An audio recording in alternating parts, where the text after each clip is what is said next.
Hello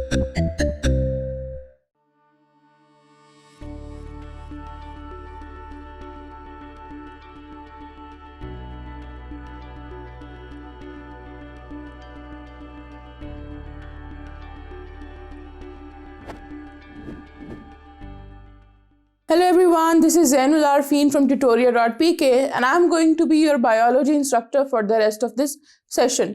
और आज हम बात करेंगे आपकी बुक के 9th चैप्टर की, that is numbered as chapter number 18 and it is pharmacology. अब बेसिकली जब से इंसान ने प्लांट्स को एक्सप्लोर करना शुरू किया, उसने ये नोटिस करना शुरू कर दिया कि कुछ प्लांट्स के कुछ हेल्थ बेनिफिट्स हैं। कुछ चीज़ों में कुछ प्लांट्स ऐसे हैं जो कुछ सिम्टम्स को जो है वो रिलीफ देते हैं।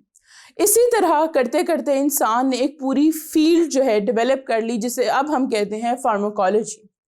Pharmacology is the study of drug composition, properties and medical application. The sources of drugs are also studied in pharmacology. अब फार्माकोलॉजी में हम मेडिसिन से रिलेटेड ऑलमोस्ट हर चीज़ को स्टडी कर रहे होते हैं।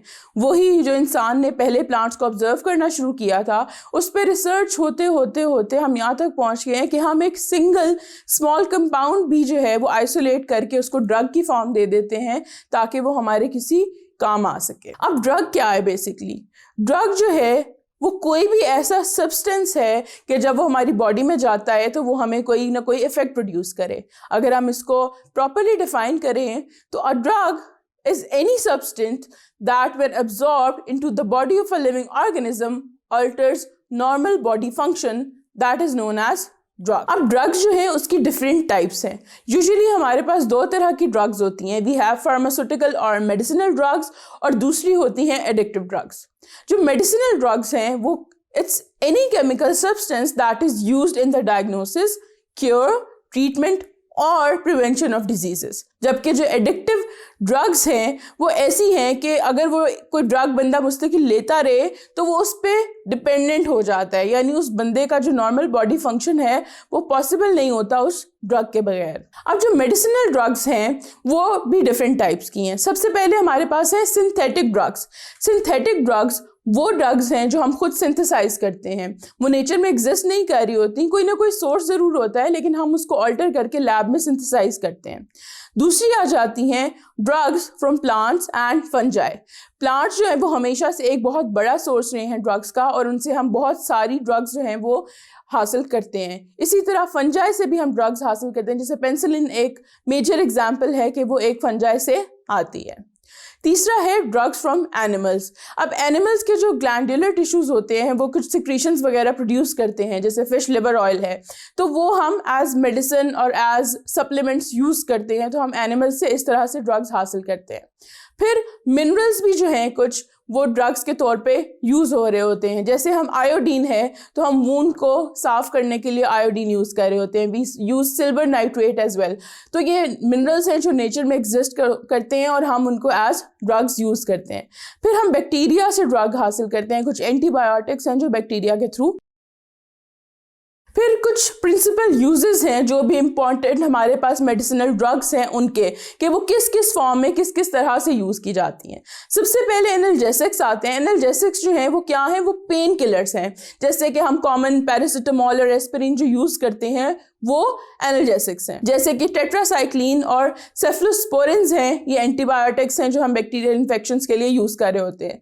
फिर वी हैव सेडेटिव्स। सेडेटिव्स जो हैं ऐसी मेडिसिन या ऐसी ड्रग्स हैं जो कि नींद जो है उसको प्रोड्यूस करती हैं, यानी सेडेटिव इफेक्ट्स होते हैं उनकी कि दे calm down your nervous system और आप सुकून में आ जाते हो। फिर वैक्सीन्स हैं। वैक्सीन्स ऐसी ड्रग्स हैं जो हम किसी वायरल इन्फेक्शन के अगेंस्ट लेते हैं, लेकिन ये वैक्सीन जो है मेजॉरिटी ऑफ द टाइम ये पहले ली जाती हैं ताकि किसी डेडली वायरल इन्फेक्शन से बचा जा सके। जैसे कि हमारे पास हेपेटाइटिस है तो उसकी वैक्सीन एग्जिस्ट करती है, वो अगर आप वैक्सीनेट हुए हो तो उसके जो है इन्फेक्शन आपको नहीं होती बाद में।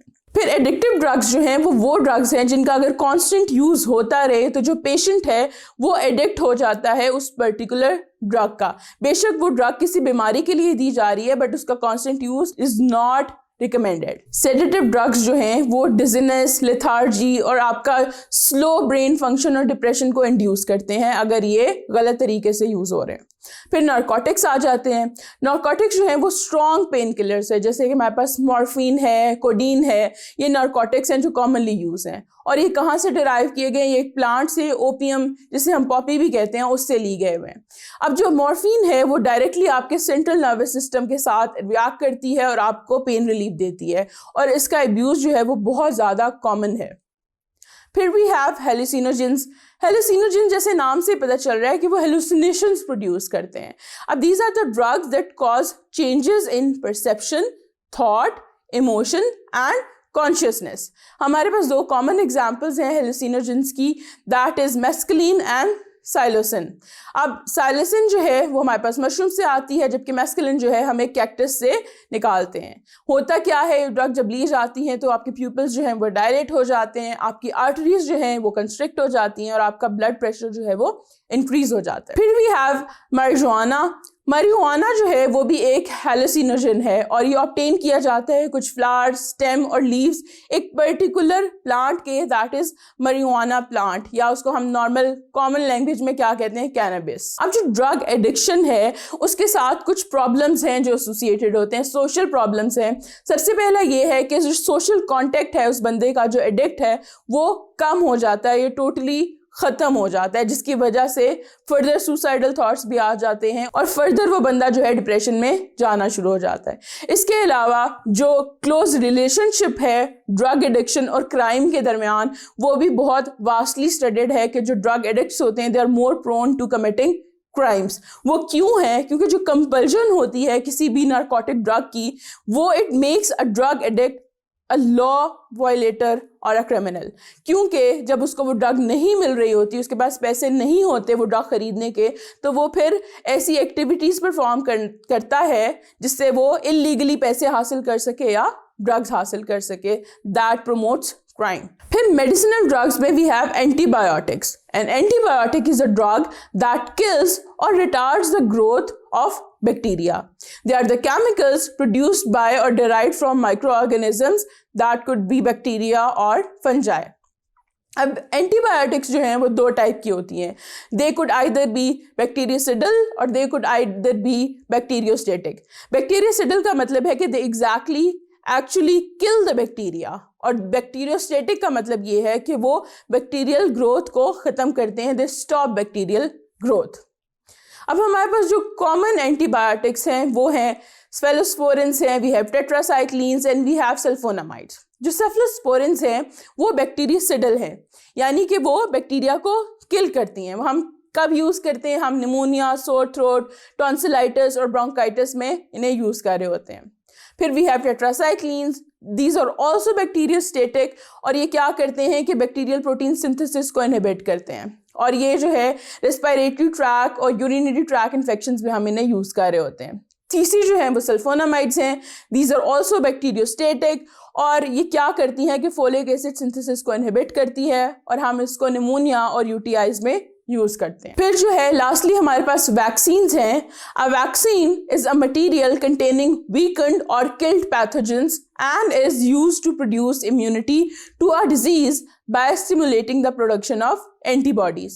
यानी कि ये उस तरह की ड्रग है कि हम किसी डिजीज़ से, किसी डेडली डिजीज़ के होने से पहले लेते हैं, और ये हमारी बॉडी में जाके एंटीबॉडीज़ क्रिएट करती है ताकि जब वो एक्चुअल डिजीज़ अटैक करे तो हमारे पास उसके अगेंस्ट ऑलरेडी इम्यूनिटी हो, हमारे पास उसके अगेंस्ट ऑलरेडी एंटीबॉडीज़ मौजूद हों, और वो उस पर जो है अटैक करें उस न्यू डिजीज़ को या वायरस को या वायरल पार्टिकल्स को, और उनको हमारे सिस्टम से एलिमिनेट कर दें। तो इस तरह से जो वैक्सीन का मोड ऑफ एक्शन होता है वो इस चीज़ पर रिलाई कर रहा होता है कि जो हम वीकेंड पैथोजन ले रहे हैं वो जाके हमारे इम्यून सिस्टम को स्टिमुलेट करता है, हमारा इम्यून सिस्टम जो है एंटीबॉडीज़ भी बना देता है और उसकी मेमोरी भी स्टोर कर लेता है। तो जब एक्चुअल इन्फेक्शन आके अटैक करती है तो वो मेमोरी से दोबारा से एंटीबॉडीज़ प्रोड्यूस होती हैं, और जो एक्चुअल पैथोजन है उसको मौका नहीं मिलता कि हमारी बॉडी में रेप्लिकेट करे और डिजीज कॉज करें। तो इस तरह से इस पूरे चैप्टर में ये सारी चीज़ें, सारी ड्रग्स, उनकी टाइप्स और उनके मोड ऑफ एक्शन के बारे में बताया गया है। I have tried my level best कि मैं आपको हर चीज़ ब्रीफली अच्छे से बता सकूँ। This is your biology instructor Zainul Arfeen from tutorial.pk।